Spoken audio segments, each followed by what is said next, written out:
క్రీస్తు స్వరము గనక అక్కడ ఉంటే ఆ దుర్గంధపూరితమైనది కూడానండి సువాసనలు వెదజల్లుతూ ప్రతి ఒక్కరూ ప్రభువుని స్తుతించే విధముగా నిలబెడుతుందండి. హల్లెలూయా.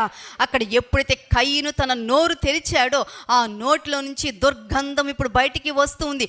కయీను యొక్క మనస్సు బయటికి వస్తూ ఉంది. ఇప్పుడు కయీను అంటూ ఉన్నాడు, నేనేమైనా నా సోదరుడికి కావలివాడనా?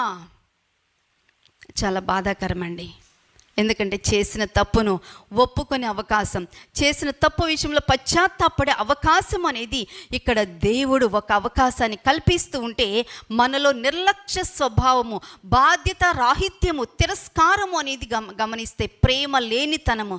ఏమంటే చిన్న వయసు నుంచి ఆడుతూ పాడుతూ కొట్టుకున్న సందర్భాలు గుర్తు రావడం లేదా సోదర సోదరులకి? కానీ ఆలోచించండి, ఇక్కడ మన ఈ జీవితాలలో మనము ఆలోచన చేస్తే ఇక్కడ మనకి అర్థమవుతుంది మన జీవితాలు దేవుని చేత ఉన్నతముగా నిలబెట్టబడాలి అని చెప్పేసి ఇక్కడ మన దేవుడు అడుగుతూ ఉన్నారు.